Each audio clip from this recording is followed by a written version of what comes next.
Merci, pasteur. Moi, je pense que je vais lire encore un autre texte plus clair. Pas de discussion là-dessus. Machette, s'il te plaît, vite fait, un instant, s'il te plaît. Si tu permets.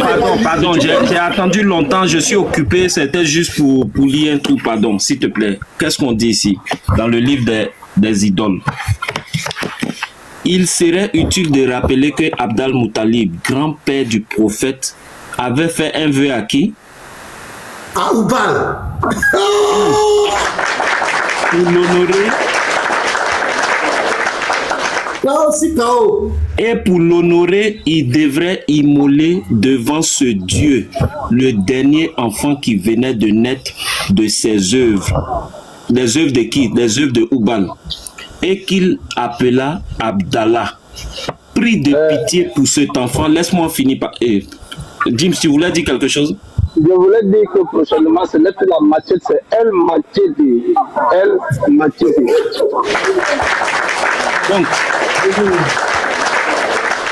Donc, prie de pitié pour cet enfant.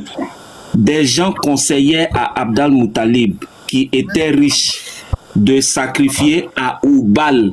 Combien de chameaux? 100 chameaux. Maintenant, le prophète enlève les 100 chameaux où? Et qui lui a révélé ça? El Machete, avant de revenir à ta question principale, donc moi je reviens toujours à la question, merci déjà pour le texte. Momo, est-ce que selon vos sources ici de manière claire que Al-Muttalib avait sacrifié ou encore avait fait un vœu à Oubal? Non, de manière claire, non. Je vais t'expliquer si tu permets. Il va jamais reconnaître. Attends, pasteur, un instant, s'il te plaît. Bon, donnez-moi le temps après, d'accord? Donnez-moi mon temps de parler, après vous me donnez mon temps de parole, je vais expliquer. D'accord? On dit des réponses selon le texte. Il faut répondre selon le texte. Le King, je dis frère, non. Martial devient. Momo, King t'a posé la question sur un texte qu'on a lu. Il ne pose pas la question sur toi, ta compréhension personnelle. Selon le texte qu'on a lu, oui. est-ce que le vœu a été fait à Oubal dans le texte en question? Selon le texte que vous venez de montrer, c'est ce qui est écrit, oui. Maintenant, je te dis c'est écrit non. quoi? Attends, c'est écrit quoi? Attends, s'il te plaît. L'écriture d'une chose, la compréhension de cette chose, ça fait deux. Regarde, dis les choses par leur nom. Est-ce que selon ce texte, il est écrit que le grand-père du prophète a fait le vœu à Oubal? C'est ça la question. Selon le texte qui a été montré, oui. Maintenant, je parle maintenant, s'il te plaît. Mais moi, je te dis oui. Le mot. Je t'ai dit oui. Maintenant, tu permets que j'explique? Regardez. Si vous regardez bien, d'accord, vous avez fait plusieurs fois les débats avec les frères, tout ça. On vous dit, les gens de la Mecque, c'était des associateurs. L'associateur, en fait, c'est ceux qui partaient chercher des idoles, qui prenaient ces idoles comme intercesseurs pour atteindre le véritable Dieu. D'accord? Au départ, le truc, il est fait pour qui? La promesse, elle est faite à qui? À Allah. D'accord? Maintenant, comme ils utilisent les idoles comme intercesseurs, il va utiliser maintenant quoi? On dit qu'il allait sacrifier au pied de Oubal. Il va utiliser Oubal maintenant comme intercesseur entre le véritable Dieu et Oubal pour son sacrifice, tout simplement. On parle du dernier texte. Mais sinon, attends, s'il te plaît. On parle du dernier texte. On ne parle pas du premier, on parle du dernier texte. Je te dis, l'écriture d'un texte et la compréhension de ce texte, ça fait deux. Ça fait deux. Momo. Sinon, il faut savoir la question. Pourquoi il s'appelle Abdallah? Non, j'ai bien. Le fils s'appelle Abdallah. Setso, s'il te plaît un instant. C'est qui, boy? Mais c'est qui? C'est boy. Ah, mais toi, ok, vas-y. Tu n'as pas reconnu le profil, désolé. Bon, voilà. En fait, Momo, il faut reconnaître une chose. Ce n'est pas parce que le fils s'appelait Abdallah, automatiquement, ça veut dire que ce n'était pas Oubal. Abdallah veut dire serviteur d'Allah, c'est-à-dire serviteur de Dieu. Et ça, c'est l'appelatif. Serviteur de Dieu, c'est l'appelatif. Maintenant, le nom propre, c'est Oubal. Le nom propre, c'est Oubal. Donc, c'est Allah Oubal, c'est-à-dire le Dieu Oubal. Et tout à l'heure, le frère te l'a lu dans le livre des idoles, la page 62, c'est écrit clairement. Il serait utile de rappeler que Abd al-Muttalib, grand-père du prophète, avait fait un vœu à Oubal. Oubal. Et pour l'honorer, il devrait l'immoler devant ce Dieu. Donc, et pour l'honorer, il devait l'immoler devant ce Allah. Tu comprends? Ce Dieu devant ce Allah. Le dernier enfant qui venait de naître de ses œuvres et qu'il appelait Abd Allah. Tu as posé la question tout à l'heure de savoir il y avait combien d'idoles dans la Kaaba. Écoute bien, les tests dit clairement qu'il y avait 360 idoles autour de la Kaaba. Il y avait 360 idoles autour de la Kaaba. Pourquoi j'arrive pas? J'ai comme l'impression que je bug avec. S'il vous plaît, parce que je vais descendre et remonter. J'arrive pas à ouvrir ma caméra, s'il te plaît. Ok, King, on va aller King. King, tu as quelque chose à dire? Tu avais posé la question. King nous met KO. King nous met KO. En tout cas, moi, si King. j'ai insisté, oui, moi, vous avez une source. Le premier musulman qui était là, il était dans le déni. Il a voulu polémiquer. On a relu le texte a donné une autre connotation.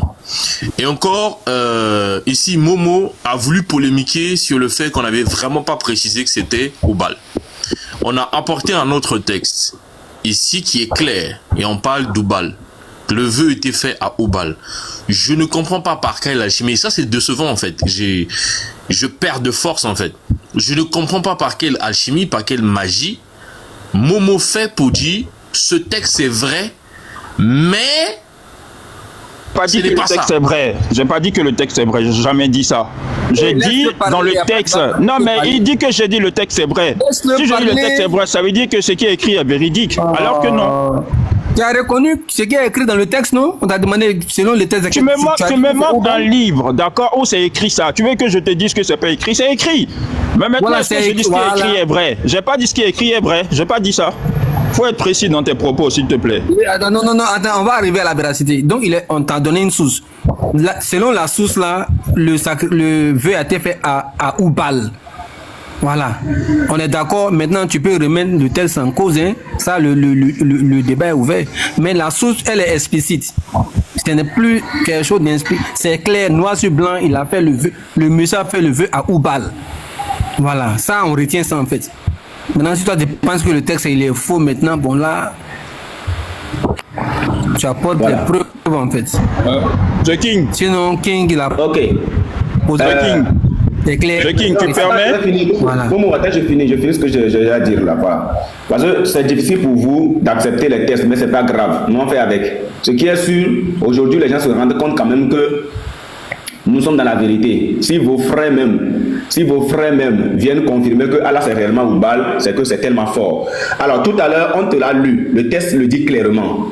Le texte le dit clairement dans la page 62 du livre des idoles.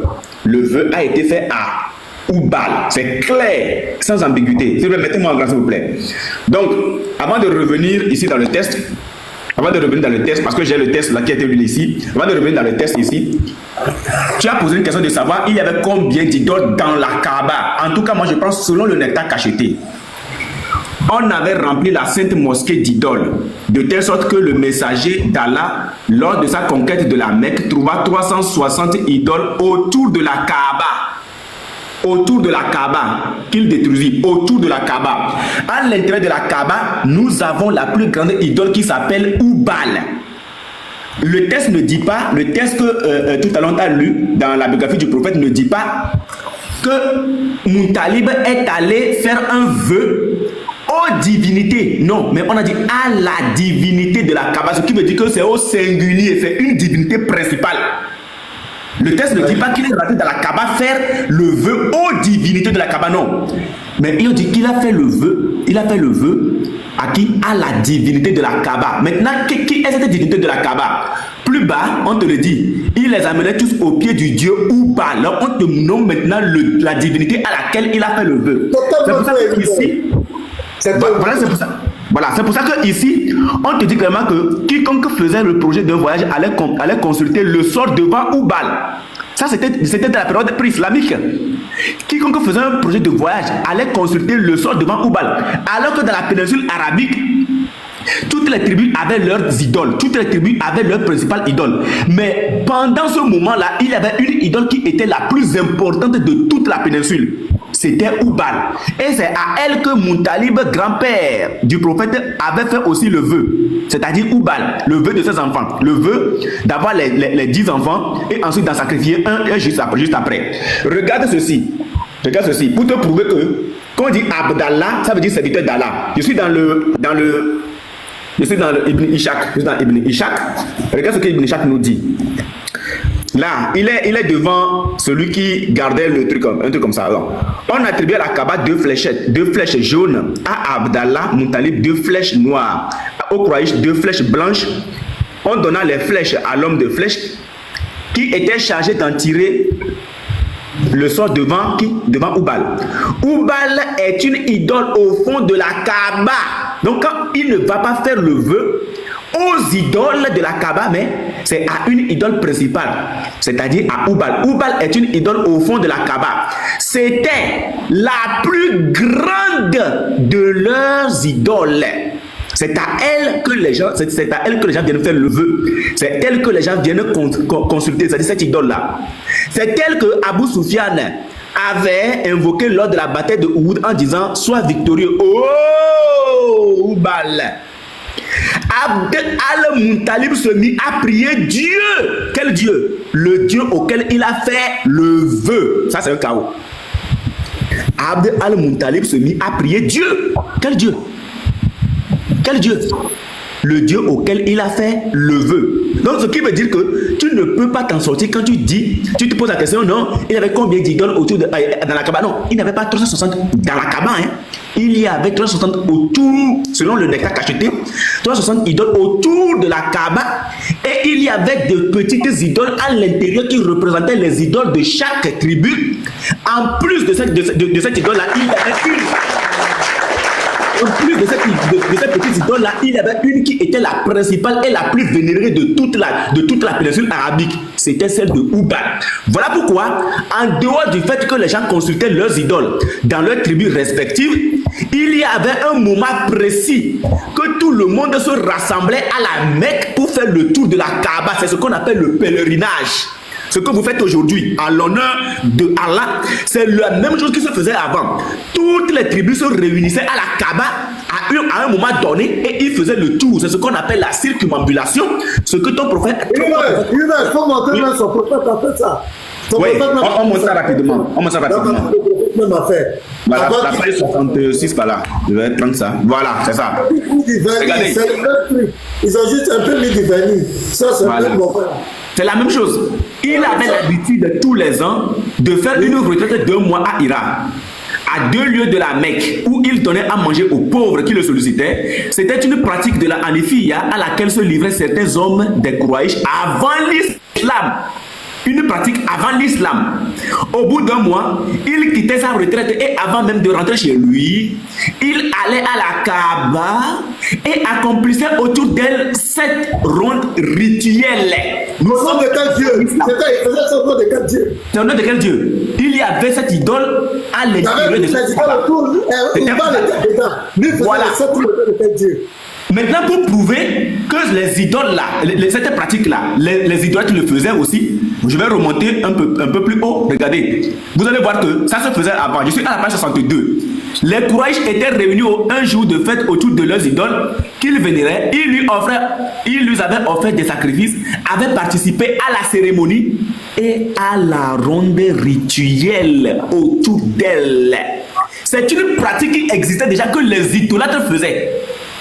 C'est une pratique qui existait déjà que les idolâtres faisaient. Donc, ils ont juste fait des vanilles, c'est le même truc là. La seule chose qui a changé, c'est que vous ne le faites plus coro-coro, le corps coro-coro. Sinon, avant, c'était nu, vous le faisiez nu. Attends. Non, attends, il va. Oui, pasteur. C'est Abraham qui a fait ça. Donc, Abraham allait faire un tour de la Kaaba nu. Question. La page 60 est une nectar cacheté. Ils ordonnaient aux profanes de ne faire le tour de la Kaaba qu'en vêtements de Koum, ceux-ci le faisaient pour la première fois. À défaut, les hommes devaient faire le tour en état de nudité. Donc si le prophète a fait, il a fait ça comment? Mais c'est coro-coro, parce que nous sommes en période pré-islamique. Et le prophète va le confirmer dans la sourate 109. Je vais vous montrer. Voilà, la SWAT 109, et puis je m'arrête là. La SWAT 109, il y en a beaucoup à dire, hein. Vraiment c'est un sujet qui est trop profond. La SWAT 109. Il y a trop de dissimulation, il y a trop de dissimulation de camoufler dans cette religion. La SWAT 109, je ne suis pas adorateur de ce que vous adorez. On va essayer de prendre le tafsir. Quand on dit, ouais, le prophète a dit, je ne suis pas adorateur de ce que vous adorez. D'accord. Mais que s'est-il passé avant qu'il me dise ça? C'est ça le plus important. Mais boy, il faut vérifier. Attends, tu as un temps illimité de parole, quoi. Est-ce qu'il est là? Parce que je sens une ambulance tourner autour de nous. Comment? Donc tu as un temps illimité de parole, c'est ça? Non, j'ai fini, j'essaie de finir. Ah non, mais ça fait je sais pas combien de temps tu parles et tu laisses pas les autres parler. Tu as dit plein de choses que je vais refuter, mais on te laisse parler infiniment. Laisse notre spécialiste, c'est notre spécialiste. C'est le spécialiste de Oubal. Donc quand il commence comme cela, on ne peut pas l'arrêter. Voilà. Et on peut pas l'arrêter. Il commence le rouleau compresseur. On est obligé d'être. Donc il faut patienter. Vas-y, boy. Je chute rapidement. Alors, la SWAT 109, le tafsir d'Ibn Kassir. Je n'ai jamais adoré ce que vous adorez et vous n'avez jamais adoré ce que j'adore. Votre culte, je ne le pratiquerai plus. Et je le désavoue. Donc, avant cette période-là, le prophète pratiquait le culte. Le prophète pratiquait le culte des idolâtres. Et c'est à un moment maintenant, quand il va recevoir la révélation, c'est pour ça que dans le Coran, il a dit, il m'a été ordonné de réserver un culte exclusif à Allah. C'est clair. Un culte exclusif, parce que après la révélation, qu'est-ce qu'il va faire? Il va vouloir maintenant apporter des changements dans le culte qui était déjà destiné à Oubal, puisqu'il apportait déjà comment on appelle, des innovations là-dedans, c'est-à-dire dans ce culte-là. Il fallait changer l'adoration physique à l'adoration spirituelle. Donc il faut camoufler le nom propre et l'idole d'Oubal et le faire passer maintenant à une divinité spirituelle. Sinon, aujourd'hui, oui. L'une des preuves, oui, c'est que la machette a envoyé les pratiques des 100 chameaux pour le rachat. C'est bel et bien inspiré par Oubal, c'est depuis Oubal. Très bien inspiré même. Et il a repris ça dans l'islam. Parce que la marmaille, c'était quoi? Puisqu'il a détruit les autres idoles. Et il faut faire aussi. Il faut rejeter l'idole de ses parents. Ça, c'est clair. Parce que s'il ne fait pas les tribus, bon, c'est pourquoi on en dit le taouïd. Le taouïd, ça veut dire quoi? C'est l'unification. C'est le rassemblement. Il a rassemblé quoi? Il a unifié quoi? Le taouïd, c'est ça. C'est l'unification. Donc, on unifie quoi? Il a unifié quoi? Ça, c'est une question que les musulmans n'ont jamais répondu. Donc, qu'est-ce qu'il fait? Puisqu'il connaît l'histoire que tu es en train d'expliquer, les sacrifices, son papa, tout, il connaît. Donc il veut imposer la divinité de sa famille. Mais qu'est-ce qu'il faut faire? S'il dit Oubal, ça serait spectaculaire. Ce serait un peu spectaculaire. Donc maintenant il dit que le Dieu des musulmans va s'appeler Allah. Allah qui veut dire, Allah veut dire le Dieu. Mais c'est quel Dieu?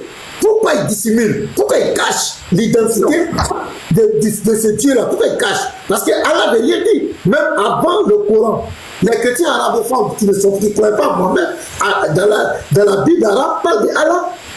Même Moutalib, il parle d'Allah. Donc Allah n'est pas propre au Coran. Mais pourquoi il dit Allah? Allah c'est vague.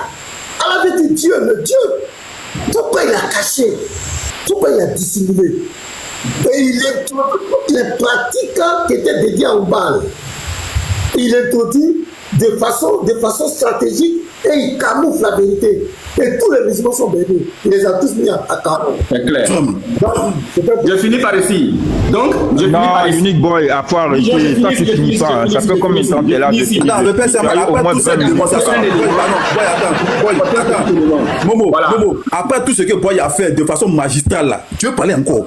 Tu veux parler après ça encore? Non, vraiment. Le coup de massif. Mais attendez, si vous voulez parler tout seul, il n'y a pas de souci. Je promets, je finis ici. Donc, après tout ce que nous venons de voir, et après avoir compris que réellement le prophète de l'islam a camouflé le nom propre de leur divinité, c'est pour ça que certains musulmans disent notre Dieu, c'est-à-dire Allah, à 99 non plus est caché. Le nom qui est en réalité caché, c'est le nom propre de cette divinité. Maintenant, pour vous ramener un peu dans la gloire de Hira, la dernière fois, il y a la sœur qui a lancé une bombe.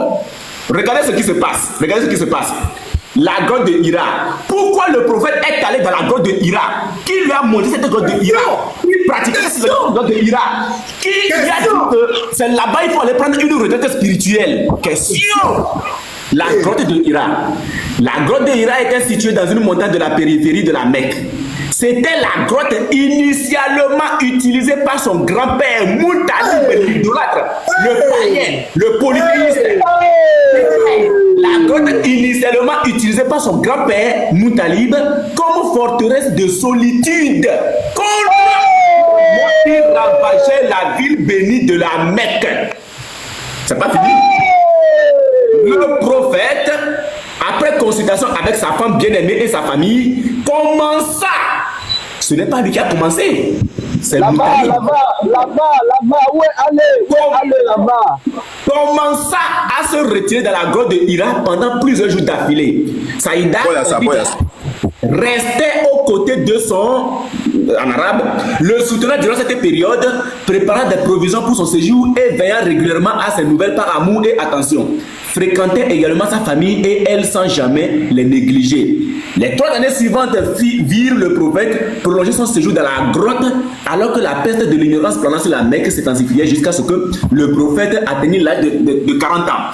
Donc on comprend ici que c'est le grand-père du prophète lui-même qui l'a initié dans cette retraite spirituelle. Au nom de quelle divinité? Au nom de Oubal. Donc le prophète n'a fait qu'attacher, c'est-à-dire sa corde sur l'ancienne corde qui n'est autre que la corde de son grand-père de polythéisme païen et idolâtre Moutalib. Donc lui, quand il va grandir maintenant, il ne va plus chercher à faire croire aux gens qu'il s'agit de la même divinité, mais il change le nom. Puisque c'est cette divinité bel et bien qui a épargné son père Abdallah suite au sacrifice. Donc le prophète lui-même a été consacré. Le prophète lui-même a été consacré à cette divinité. Il ne peut en aucun cas trahir Oubal. Il n'a fait que changer le nom. Et aujourd'hui, Momo Haïdara est devenu un idolâtre dans l'ignorance. Merci beaucoup. Oh, magistral. Magistral. Bon, ils ont pasteur, s'il te plaît.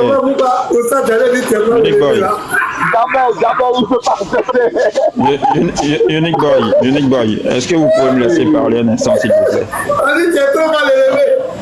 Est-ce que je peux? Ouais, vas-y, on te pousse. Ok. Parce que vous avez vu que Unique Boy, il a pris tout le temps qu'il fallait pour parler, machin, tout ça, d'accord? Maintenant, pour moi, c'est pas grave. C'est pas grave. Moi, je pense que le plus important dans un texte, ce n'est pas de le lire. C'est non seulement le lire, mais il faut le comprendre. Parce que c'est très important. On appelle l'analyse du texte. On peut te donner un texte qui, lorsque tu le lis, d'accord, à première compréhension, hein, tu peux le prendre au sens propre du texte. Mais maintenant, quand tu le ramènes au raisonnement, tu vas voir que ça ne colle pas. C'est aussi simple que ça. Ok. Vous avez lu un texte tout à l'heure dans lequel où le nom du père de Mohammed est mentionné. Son père, c'est connu de tous, il s'appelle Abdallah. D'accord.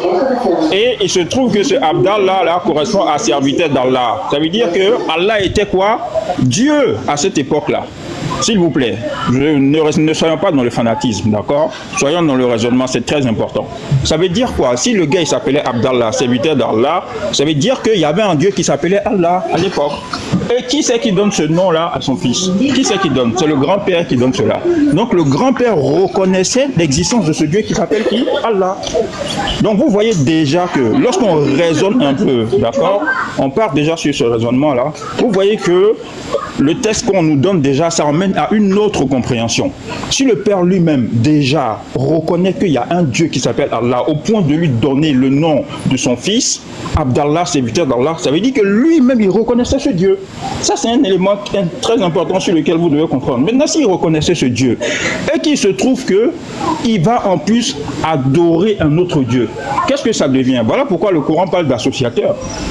L'association, c'est quoi? C'est le fait de prendre le véritable Dieu et maintenant de lui coller un autre Dieu. Dieu ou de lui associer un autre Dieu. Donc c'est le texte est en train de nous dire ici que Abdallah ou le grand-père ou ce que tu voulais, il reconnaissait Allah comme Dieu. Maintenant pour l'intercession, il passait par des idoles. Et c'est ce que les sources islamiques nous disent. Il passait par des idoles. Attends, mais dans le texte, pasteur, c'est pas aujourd'hui que non, là, attends, je mets ma caméra, je vais te montrer où je suis. Je suis dehors, d'accord? Attends, je te montre. Là. Attends, s'il te plaît, là, je suis dehors, je suis venu faire des courses. Sinon, j'allais te montrer. Mais c'est pas la première fois que vous faites des débats avec les gens. On vous a déjà démontré ça par plusieurs fois que c'était de l'association, tout simplement. L'association, c'est le fait de prendre le véritable Dieu et ajouter comment on appelle, prendre d'autres personnes comme intercesseurs envers ce Dieu-là. Et c'est ce que le prophète a dit. C'est simple, regardez. Quand vous lisez nos textes islamiques, les versets coraniques même tout à l'heure, ok, voilà. Mais qu'est-ce que le prophète dit aux gens? D'accord? Il appelle à quoi? Il appelle à l'unicité. D'accord? Il appelle à l'abandon des idoles par lesquelles les gens y sont passés. Tout simplement. Mais parce que justement, il y avait un Dieu qui était connu au départ, qui s'appelait Allah. Et vos textes même nous disent que Oubal même sa venue est expliquée. On vous a donné les sources. C'est Ibn al-Louail qui, quand il est parti en Syrie de son voyage, a ramené Oubal. Vous avez vu ce texte, on vous a montré ces sources-là clairement dans plusieurs débats. Et vous vous entêtez quand même encore à dire qu'il était le dieu de la Kaaba. Avant que Oubal ne vienne à la Kaaba, il n'y avait pas un dieu à la Kaaba. Donc ça veut dire que si Oubal vient, c'est un usurpateur. Ce n'est pas lui qui était le dieu de la Kaaba. Abraham a existé avant Oubal, puisque Ibn Louail, il vient à une époque où Abraham est déjà passé des milliers et des milliers d'années, où Abraham est déjà passé. Or, Dieu a dit à Abraham de reconstruire sa maison par laquelle il y a des gens qui tournaient autour déjà. Il y avait des gens même qui faisaient le tour déjà autour de la maison de Oubal. Donc ça n'a pas commencé avec Oubal, ce n'est pas une pratique de Oubal, absolument pas du tout. C'est pour ça que je dis la lecture d'un texte est important, mais la compréhension est bien plus importante que cela. S'il vous plaît, raisonnons, on n'a qu'à dépassionner les débats. Le texte, il est clair, essayez de le comprendre. Bobo, la machette nous a montré ici. D'abord, celui qui a fait le vœu des 100 chameaux pour racheter, le Dieu qui a créé les vœux des 100 chameaux pour sauver la vie d'un humain de racheter sa vie, c'était 100 chameaux. Et bizarrement, ça c'était dans la période pré-islamique. Et ce Dieu-là, c'était bel et bien Oubal. Le Coran dit que ton prophète ne parle pas par passion. Quel est le Dieu qui lui a révélé le rachat de 100 chameaux? Le rachat de 100 par 100 chameaux. Mais ça c'était dans la période pré-islamique. Alors quel est le Dieu qui a révélé ça à ton prophète? Avec le hadith que toi-même tu as lu dans Abu Daoud. Qui a révélé ça à ton prophète? Voici notre question. Ben c'est là-bas où... Très bien, ça c'est simple, d'accord? Vous venez de me montrer un texte où il y a un hadith dans Sunnah Abu Daoud qui dit que lui, le prophète a dit que c'est 100 chameaux, d'accord? Donc vous voyez bien que là, justement, c'était quelque chose de contextuel. Maintenant, quand vous prenez les textes islamiques en eux-mêmes, aujourd'hui, dans la législation, attends, s'il te plaît, mais ce n'est pas une révélation puisque ça existait depuis. Ce n'est pas quelqu'un, ce n'est pas Allah qui lui a révélé cela. Ça existait depuis. Vous-même, vous avez vu ces textes de suite. Non. Ce n'est pas des pratiques de Oubal, justement. C'est ce que je te dis. C'est pas Oubal qui a ordonné cela. Pasteur, il faut comprendre. Regarde, je dis, la lecture d'un texte, c'est une chose, la compréhension en est une autre. D'accord? Et essayons de comprendre le texte et dépassionnons les débats. Il ne parle pas sur le fait de la passion. Mais c'est ce que je te dis. On ne lui a pas révélé à lui. On ne va pas dire que c'est Allah qui... C'est pas Oubal qui... Puisque Oubal n'était pas son Dieu, c'est pas Oubal qui lui a révélé cela, on est d'accord, non? Mais qui lui a révélé ça? C'est pas une révélation, c'est pas une révélation. Je te dis que c'était dans un... On lit un texte ici qui nous montre que c'est dans un contexte précis où le grand-père a fait vœu de donner ça. D'accord? On n'a jamais dit que c'était une législation ou une révélation. On n'a jamais dit que c'était une révélation ou une législation. On dit que c'est le grand-père qui a fait vœu de donner cela. D'accord? À quel Dieu? À Oubal. Et puis, ton prophète vient répéter la même chose. À la base, moi j'ai un texte où ce n'est pas dit que c'est à Oubal. J'ai un texte où c'est dit que c'est à Allah. Maintenant, au moment d'aller faire le sacrifice, on dit que, au moment d'aller faire. Mais c'est ce que je te dis, je suis pas à la maison. Au moment de faire le truc. Voici ce qu'on va faire. Moi, je vais. Voilà, Unique Boy, il a parlé tout à l'heure. Hein. Oui, en fait, toi, tu n'as pas de test. Pasteur m'a posé une question, je suis en train de lui répondre, vous voulez pas. Attends, moi, c'est mon test. On t'a laissé parler. Tu étais en train de chuter même. Tu étais en train de chuter, c'est pourquoi je t'ai posé la question. Donc, faut pas faire croire aux gens qu'on t'a empêché de parler. Il ne faut pas faire ça, non. On t'a respecté, tu t'exprimes normalement. C'est bon. Non, c'est juste leurs interventions, quoi. Vu que je suis avec toi et eux, ils interviennent, je comprends pas. Ah non, désolé, pas de problème. Nous tous, je peux avoir la parole 2 minutes. Nous sommes un. Oui, la machette, je vais poser une question rapidement à personne et puis tu vas prendre la parole. Il dit il y a un musulman qui est là. Il dit d'accord. Persian, Momo Yadera, dis-nous. Tu viens de dire tout à l'heure qu'avant l'arrivée de Oubal, il y avait déjà des idoles à la Mecque ou autrement dans la Kaaba. Tout ce que tu veux, pas de problème. Dis-moi, selon le nectar cacheté, avant l'arrivée de Oubal, est-ce que la péninsule arabique ou encore les Arabes parlaient-ils de l'associationnisme? C'est une question qui est très, très technique. Il faut réfléchir. Est-ce que, avant l'arrivée de Oubal, est-ce que les Arabes parlaient, malgré qu'ils adoraient plusieurs divinités, est-ce qu'ils parlaient d'associationnisme? Je t'écoute. Pour les Arabes, justement, ils ne savent pas c'est quoi l'associationnisme. Là, c'est Dieu qui nous révèle maintenant c'est quoi l'associationnisme. Parce que pour eux, c'est une pratique qui était quelque chose de tout à fait normal. D'accord? Maintenant, Dieu leur fait comprendre que c'est de l'association, en fait. Le fait de passer par des idoles pour pouvoir lui l'atteindre. Tu comprends un peu? Donc, à cette époque-là, ils ne pouvaient pas parler d'associationnisme parce que pour eux, c'était une chose qui était normale, qui était pratiquée un peu partout. Et je rappelle qu'avant même eux, vos textes même vous disent que dans les textes anciens, Oubal, parce que Oubal, on le retrouve d'abord dans vos textes, de un roi et de 2 rois. On retrouve d'abord dans vos textes. Avant même qu'on en parle dans la péninsule arabique. D'accord. Il n'y a pas Oubal dans la Bible, il y a Baal. Mais c'est justement ce Baal-là qu'on a transformé en Oubal. Vous avez tous entendu. Il a dit qu'avant Oubal, les Arabes ne connaissaient pas ce qu'on appelle associationnisme et que c'est Allah qui a révélé l'associationnisme. Je lui repose la question. C'est pas ce que j'ai dit, Unibug, ne transforme pas. Je dis pour eux, c'était une chose normale. Je dis pour eux, c'était une chose normale. Maintenant, Allah leur faire comprendre que c'est quelque chose qui est mauvais, qu'il faut... D'accord, merci. C'est différent. Merci beaucoup. Ok. Donc, pour eux, bon, je sais pas. Pour eux, c'était quelque chose de normal. Ok, pas de souci.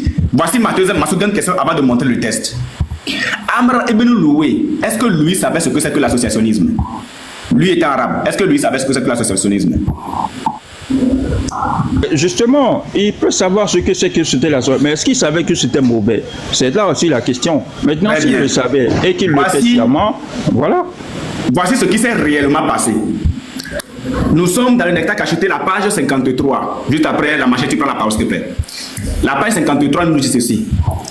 Lorsque Amr ibn Loué rapporte de la Syrie l'idole de Oubal, une idole l'a mis à l'intérieur de la Kaaba, c'est juste après cela maintenant qu'il va appeler les Mecquois à ce qu'on appelle l'associationnisme. Je m'explique. Les idolâtres, les polythéistes de la Mecque à l'époque adoraient plusieurs divinités. Ils savaient bel et bien ce que c'est que l'associationnisme. S'ils ne le savaient pas, tu veux qui parle là? Ah, ok. S'ils ne le savaient pas, Amr ibn Loué n'allait jamais leur parler d'associationnisme. C'est quand Oubal va arriver qu'on va parler d'associationnisme. Puisqu'on te dit le mi, c'est-à-dire l'idole à l'intérieur de la Kaaba, puis appela, c'est-à-dire Amr ibn Loué appela les Mecquois à l'associationnisme. Il n'y a pas un musulman qui peut dire le contraire. On nous dit que ceux-ci répondirent à son appel, ce qui veut dire qu'ils connaissaient bien ce que c'est que l'associationnisme. Ils le savaient très bien. Ceux-ci répondirent à son appel et furent bientôt suivis en cela par les gens de Hijaz, car c'étaient les dirigeants de la Kaaba et les responsables de Haram. L'une de leurs idoles les plus anciennes était Manat, qui était à Al-Mouchal, au bord de la mer Rouge. Il y avait Alat et il y avait également Oza. Voici les anciennes idoles qui existaient avant Oubal. Mais quand Oubal arrive et que Amr ibn Loué le dépose dans la Kaaba, il va appeler à l'associationnisme. C'est plus tard, écoutez bien, c'est plus tard que le prophète va amener cette histoire de n'associer rien à Allah, c'est-à-dire n'associer rien à Oubal. Parce que Oubal est devenu l'idole la plus importante de la Kaaba. Comme c'est écrit ici, Oubal était la plus grande des idoles logées à l'intérieur de la Kaaba. La plus grande des idoles maintenant va prendre la place de toutes les autres idoles. Et dans le même livre, le livre des idoles, toujours, on va nous expliquer quelque chose de très important. C'est quoi? C'est que les autres divinités des autres tribus qui portaient des noms, c'est-à-dire les plus grandes et plus fortes divinités des autres tribus là, se retrouvent en Allah. Autrement, lorsque quelqu'un de la tribu de tel, par exemple, adorait son idole pour demander un enfant, le prophète va venir lui dire, ne fais plus d'associationnisme, n'invoque plus cette divinité. Si tu veux un enfant, viens adorer Allah, qui n'est autre que Oubal. C'est à ça que le prophète a mis fin. Toutefois, il a rassemblé les plus grandes et plus fortes divinités dans le nom d'Allah, où nous voyons maintenant ce que nous appelons les 99 noms les plus beaux d'Allah. Sinon, au départ, c'était tous des idoles. Si tu veux, je te le prouve encore. La machette, vas-y. Ah, tu as fait fuir mon invité. Hein? Et on dit que tu es mal élevé là. Okay. Uniboy, je vais revenir sur quelque chose. Bon, bonjour tout le monde, j'espère que vous allez bien. Oui, arrêtez de descendre les musulmans. Vous descendez les musulmans, après vous dites qu'il a fui. Il n'a pas fui, vous l'avez descendu, vous avez cette habitude-là. Maintenant, vous allez me descendre, après vous allez dire qu'il a fui. On connaît. C'est faux, il peut pas, c'est faux, je vous dis, il ne peut pas fuir. C'est parce que vous êtes habitué à ça. Hein, non? Vas-y, la machette, vas-y. Oui. Donc, je disais que je voudrais revenir sur quelque chose concernant la grotte de Hira. Parce que c'est là-bas que le prophète aussi partait adorer les idoles de son grand-père. Donc, je vais prendre la biographie du prophète. On va lire un petit truc, c'est très important. La famille de Mohammed était en général idolâtre, comme les Mécois moyens. Et elle détenait même quelques fonctions cultuelles publiques. Attends, donne-moi une minute. La machette, attends. Est-ce qu'on t'a fait descendre? Dis-moi la vérité. Je ne sais pas ce qui s'est passé. Peut-être c'est un bug ou quoi, mais non, ça doit être un bug peut-être. Je pense. On ne t'a pas fait descendre. Vas-y. Vas-y. Ok, donc je reprends. La famille de Mohammed était en général idolâtre, comme les Mécois moyens. Et elle détenait même quelques fonctions cultuelles publiques, telles qu'approvisionner les pèlerins en eau sacrée de Zamzam, etc. Depuis la reconstruction de la Kaaba, on remarqua, écoutez bien la partie, hein, depuis la reconstruction de la Kaaba, on remarqua chez Mohammed un réveil de la conscience spirituelle. Déjà, son grand-père Abd al-Muttalib se retirait dans la caverne de Hira. Sachez que Hira, ça se trouve sur une montagne qu'on appelle Nour. Et si vous regardez dans le Coran, il y a une sourate qu'on appelle Nour. Donc, il se retirait dans la caverne de Hira pendant le mois de Ramadan. À son tour, écoutez bien la partie maintenant, à son tour, Mohammed fut lui aussi attiré par cette vie, virgule. Je pose ma question à Persian. Je relis encore et je lui pose ma question. À son tour, Mohammed lui aussi fut attiré par cette vie. Persian, qu'est-ce que ça veut dire? Le fait de se retrancher quelque part pour méditer et tout, bah, il est où le problème? Quelque part où? Quelque part où? Mais s'isoler pour méditer, il est où le problème? Où? Mais c'est pas une histoire de où, que ce soit dans les montagnes, peu importe l'endroit où tu te trouves. Non. Attends, je relis. Abd al-Muttalib se retirait dans la caverne de Hira pendant le mois de Ramadan. À son tour, Muhammad lui aussi fut attiré par cette vie.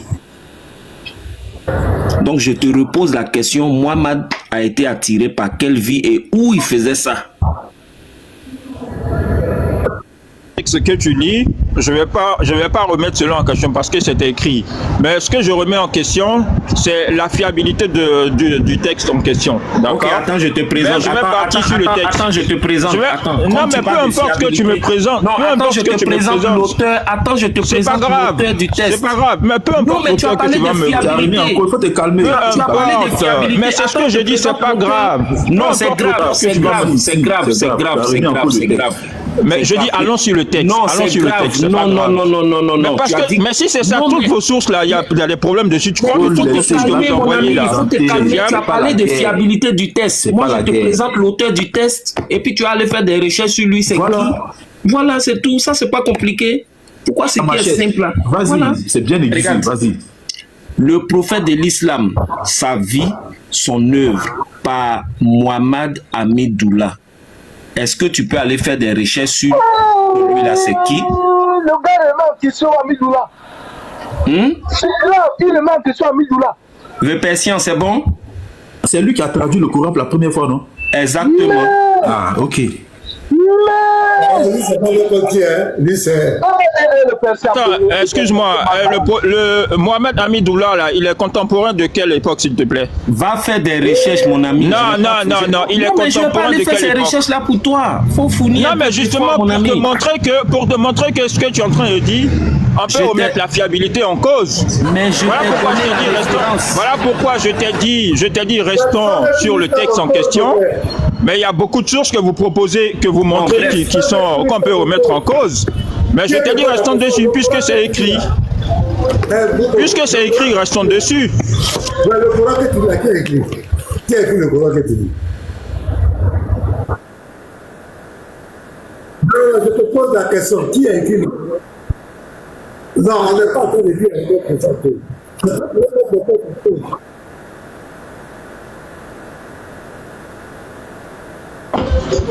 Continuons, lis ton texte, allons-y. Ok, donc, Muhammad aussi, il était attiré par la même vie spirituelle de son grand-père qui était un polythéiste notoire parce que lui-même, sa famille était idolâtre. Donc, je continue. Il y trouvait, donc, Abd al-Muttalib se retirait dans la caverne de Hira pendant le mois de Ramadan. À son tour, Muhammad fut lui aussi attiré par cette vie et il trouva un moyen de calmer son esprit. Comment? Agité. C'est grave.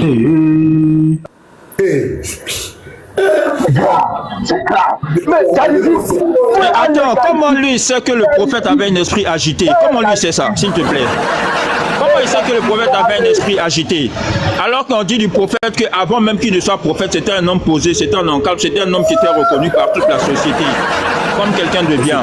Donc justement, c'est ça qui me pousse à remettre ce livre en cause. Parce que tu me présentes ça comme cela, comme étant un livre d'Amidoullah, mais il se peut que ce soit faux, que ce soit juste une couverture en réalité. Je pense que tu as besoin de mouchoirs, mon ami. Mais mais c'est une couverture, c'est une couverture. Je t'ai dit, quand vous lisez un texte, il faut lire un texte. La compréhension du texte est autre chose. La compréhension du texte est autre chose. Mais esprit agité, ça veut dire quoi? Esprit agité. Ça veut dire quoi, esprit agité? Ça veut dire quoi? Comment lui sait ça? Comment Amidoullah lui sait ça? Comment Amidoullah il sait cela? Comment il sait cela? Parce qu'il y a des récits sur lui, il y a même des trucs sur lui, des récits sur lui. Oui. Il y a assez qui disent qu'il avait l'esprit agité. Ou bien le but n'est pas là, c'est parce que le but n'est pas là. Là, justement, vous me poussez même à remettre totalement en question votre livre. Vous me poussez maintenant, vous me donnez des arguments à remettre ça en question. Bobo, si c'est par rapport au mot agité, esprit agité, que donc, ben, ton prophète, il était suicidaire. Tu sais pas ça? Ton prophète a tenté plusieurs fois de se donner la mort. effectivement, quand il recevait sa révélation. Non, c'est pas vrai. C'est pas vrai. Arrêtez de dire que lui, ton prophète, il était suicidaire. Non, ne changeons pas de sujet. Ne changeons pas de sujet. Restons sur ce qu'il est en train de dire. Restons dessus. Non, on va pas faire du coq à l'âne, puisque sinon on s'en sort. Maintenant, où est le problème si le prophète il partait dans la grotte de Hira? Où est le problème? Où est le problème? Voilà, la question, moi je vais t'expliquer. Je vais t'expliquer comment la concordance, comment les choses sont passées. Parce que son grand-père, qui était un polythéiste, un idolâtre, c'est dans cet endroit-là qu'il partait rencontrer certainement cette divinité païenne. Et bim, abracadabra, c'est dans ce lieu-là que ton prophète est parti. Et il va croiser, il va faire la rencontre d'un esprit qui va l'étouffer, un esprit atypique. Atypique. Parce que l'ange Gabriel, la plupart du temps, quand il se révèle à quelqu'un, c'est un ange qui est très puissant. Quand il se révèle à quelqu'un, la personne a peur. Mais tu vas voir chaque fois, ne crains pas. Ou bien il décline même son identité. C'est moi Gabriel. Je suis venu tant. Il te rassure, ne crains pas. La plupart du temps. Ben, c'est un ange qui est puissant. Donc quand il vient, mais cet esprit-là, dans la grotte de Hira, où son grand-père polythéiste allait se recueillir, il fait la rencontre d'un esprit là-bas, qui le touffe, qui le tremble, sans révéler son identité. Il fallait qu'il sorte de cette grotte. Et quand il est arrivé chez Khadija, il dit, je crains pour ma vie. Je crains pour ma vie, couvre-moi. Et après, on va voir comment Khadija va faire le test. C'est quand même bizarre. Et cet esprit, il était influencé par les chiens. L'ange Gabriel de l'Éternel ne peut pas être influencé par un chien. Ce Gibril avait peur. Quand il y a un chien quelque part, il ne rentre pas. Même Chio l'influençait. Et Gibril va dire Mohamed va dire qu'il a vu son trône entre le ciel et la terre. Cet esprit qui s'est révélé à lui. Alors que les anges, Gabriel n'a pas un trône. Les anges sont des serviteurs, ils n'ont pas de trône. C'est quel Gibril qui a trône? Va étudier ta religion, mon frère. Parce que tu es dans l'extrapolation là maintenant. Tu es dans la caricature, tu es dans l'extrapolation là. Parce que je peux continuer. Je peux continuer. Tu es en train d'extrapoler. Où est-ce que le prophète a dit que Djibril a un... Je peux continuer.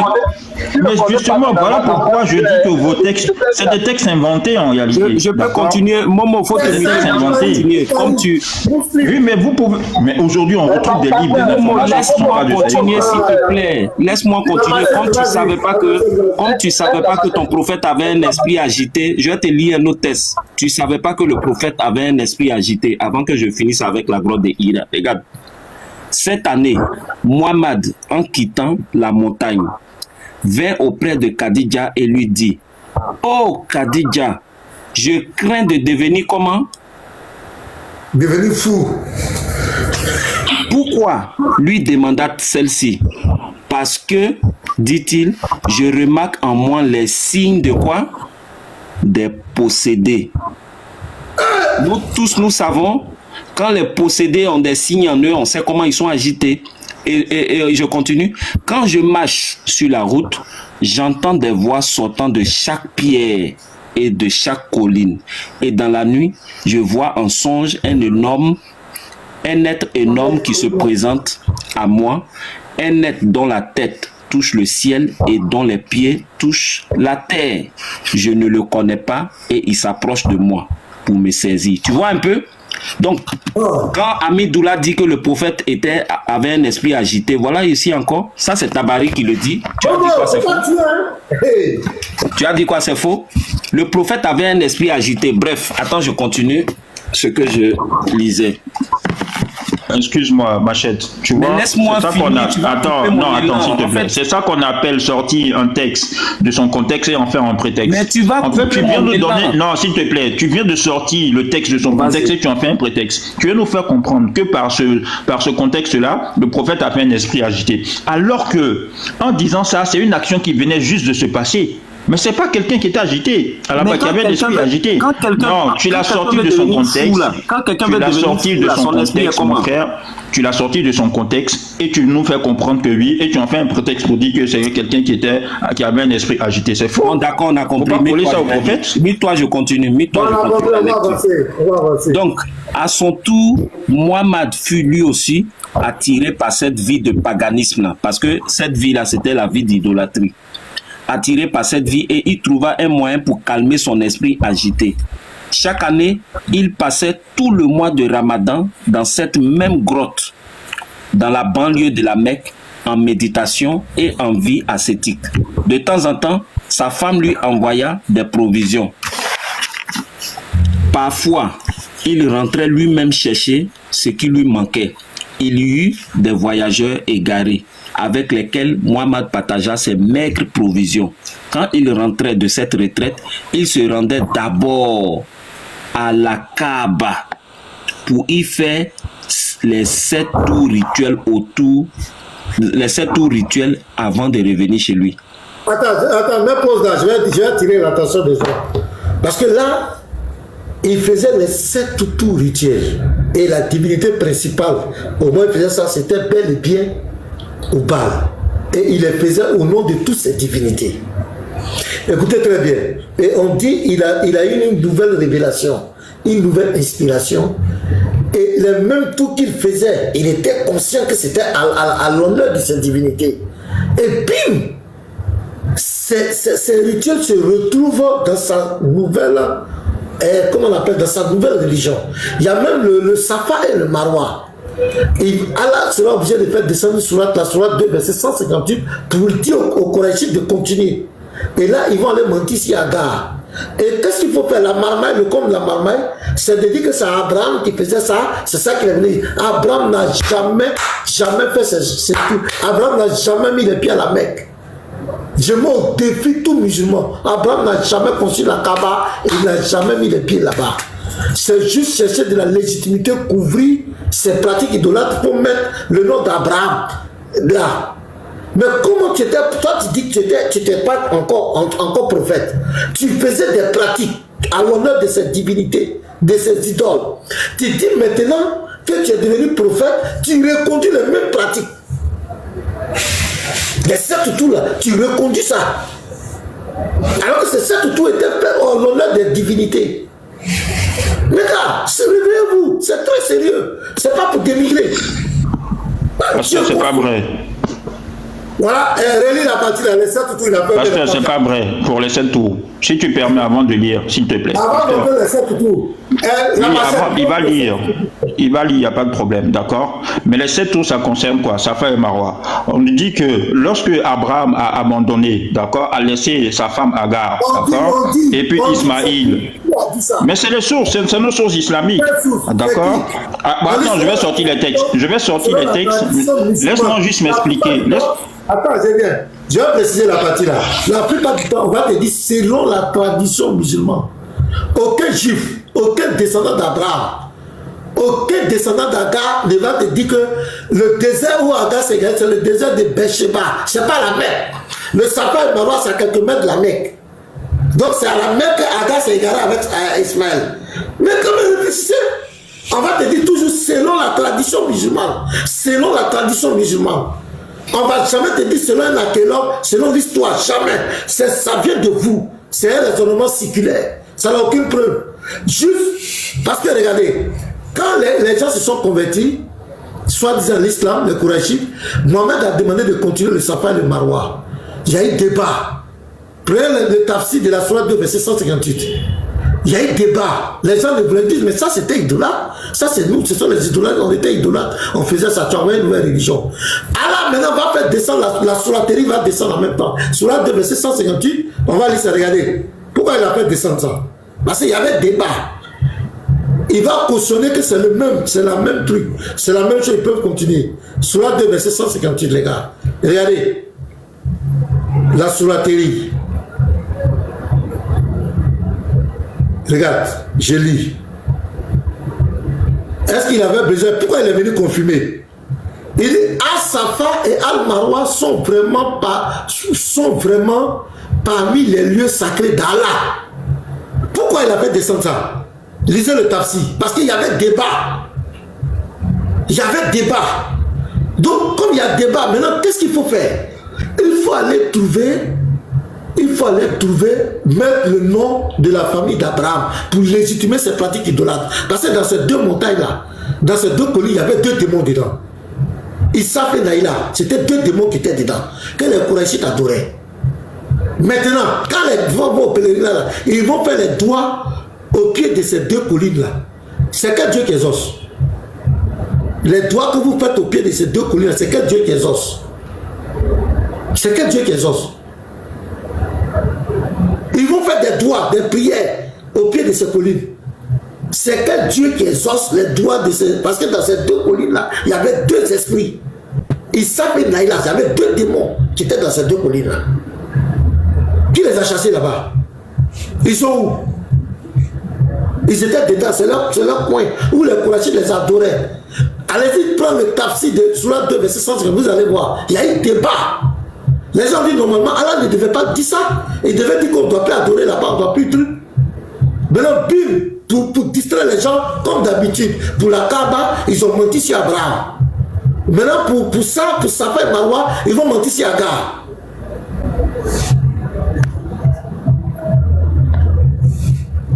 C'est du pipeau. C'est moi qui dis ça. Vas-y, mon frère. Ok. Pasteur, maintenant, s'il te plaît, je vais apporter la contradiction à ce que tu dis. D'accord? Mets-moi en grand, s'il te plaît. Machete. Mettez-moi en grand. Alors.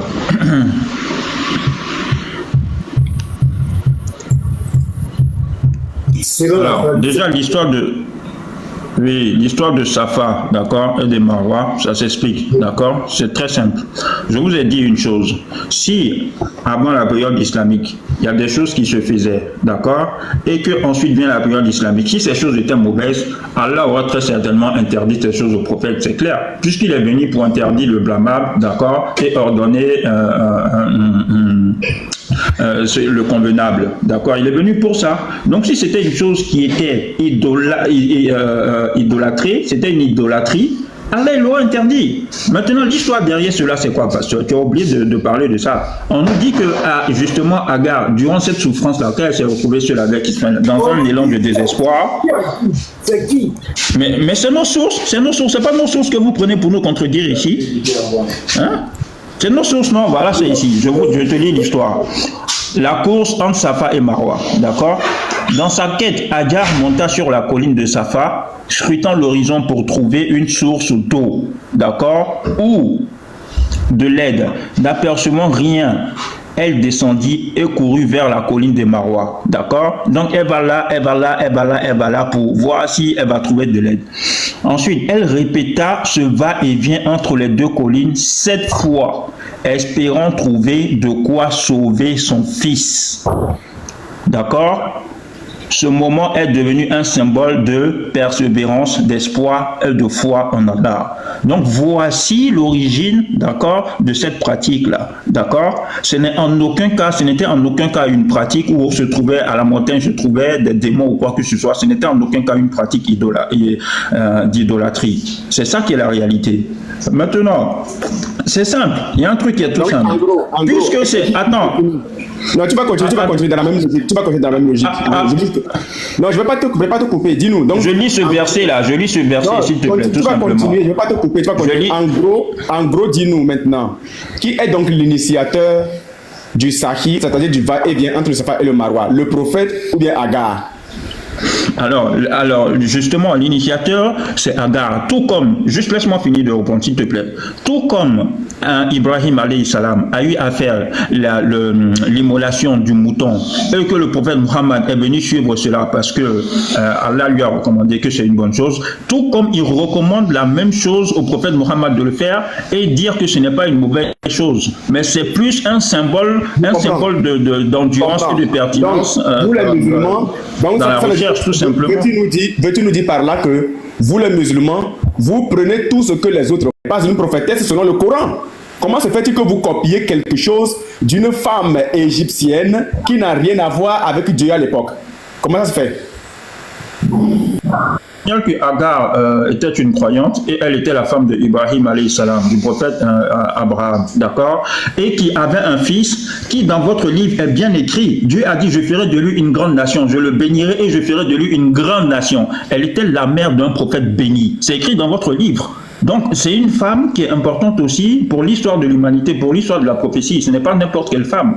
Donc, Dieu, en l'honneur, s'il te plaît, Dieu en l'honneur justement de cette femme-là, d'accord, puisque son fils, elle avait traversé ces difficultés-là dans la vallée aride en question, bah, Dieu en l'honneur de cela, il laisse perdurer cette pratique. Il n'y a rien de mauvais là-dedans.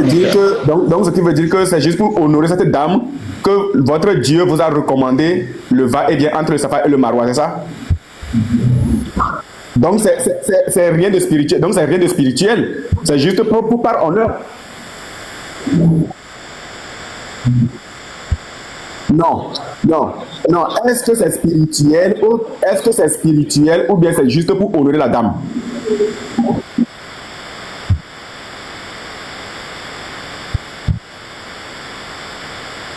Oui, ce n'est pas un péché, d'accord. Mais est-ce que c'est spirituel ou bien c'est juste par honneur pour cette dame?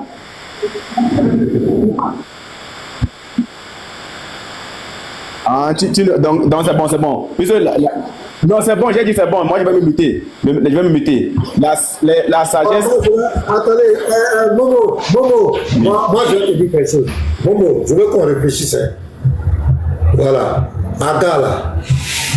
Agar et Abraham habitaient où? Ils étaient où? Parce qu'on n'entend pas, hein. Momo, on ne l'entend pas. Ah, non, lui, il a muté. Parce qu'on m'a muté. Ok, c'est bon maintenant, ça passe. Tout le monde tape. Vous-même, tout le monde. Allez-y, prendre mon temps de recherche. Tout le monde. Posez la question. Entre l'endroit où Agar et Ismaël habitaient et la Mecque, il y a belle distance. Parce que le Safa et Marwa, c'est à quelques mètres de la Mecque, de la Kaaba. Tout est confondu là. Donc, ils nous disent que Safa et Marwa, c'est là-bas que Agar allait. Donc, Agar a pris Ismaël. Ils ont parcouru près de 1200, 1700 km à pied. Allez se retrouver à la Mecque. Mes frères, descendons sur terre. C'est une histoire inventée. Agar ne peut pas prendre Ismaël petit là pour parcourir plus de 1000 km à pied. Oh, bon, quand tu es à 10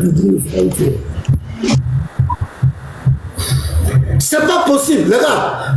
Tapez le désert des parents, entre le désert des parents et la Mecque. Parce qu'avant, ils étaient à Canaan, après, elle va se déplacer. Regardez la distance. Ils disent que c'est lorsque l'enfant avait soif là, que Agar a fait les 7 tours de 2 montagnes. Ça veut dire qu'Agar est arrivé à la Mecque. Mais dosez un peu. Ils n'ont rien à voir avec cet endroit. Moi, je le dis. Ils n'ont rien à voir. Momo, toi, il faut faire les recherches. Il ne faut pas avaler. Tu vas voir, selon la tradition musulmane, c'est eux-mêmes qui ont inventé ça. Comme le pont Sirat. Comme les gens pleuraient à cause de leur passage en enfer, ils ont inventé. Ils savaient que le débat allait se poser. Si les pratiques qui se passent à la Mecque, ils ont mis le nom d'Abraham. Réveillez-vous. Pasteur. Oui. Puis cette femme-là, si je vous donne une source, vous allez voir qu'elle a été donnée à cadeau à Agar, pas à Abraham, par un roi qui voulait Biama Sarah, la femme d'Abraham. Mais elle a attrapé la main du roi là, a attrapé sa main plusieurs fois. Et maintenant le roi a dit que cette femme-là, le roi dit qu'elle est un démon, c'est-à-dire Sarah de Kiang. Et le roi, en la laissant partir, lui a donné cadeau de Agar comme esclave. Je ne sais pas comment une femme qui a été donnée cadeau comme esclave par un roi, Agar est devenue la femme d'Abraham selon eux. Ça, c'est une source. Oui, pasteur. Non, moi, je vais venir au moins dans 10 à 15 minutes. Donc, je vais là 2 minutes. Ok, pasteur. Donc, les frères, voilà, j'ai dit comment est-ce que une femme qui est donnée cadeau à Agar, à Sarah, peut-elle se retrouver dans le lit d'Ibrahim? C'est une question, et ça, c'est une bombe que je retiens, que je garde, et je ne veux pas encore donner ça. Pour tous les clients qui viennent dire que ça, Abraham a marié sa sœur, je les attends avec ça. Dans leur propre source. C'est là-bas dedans.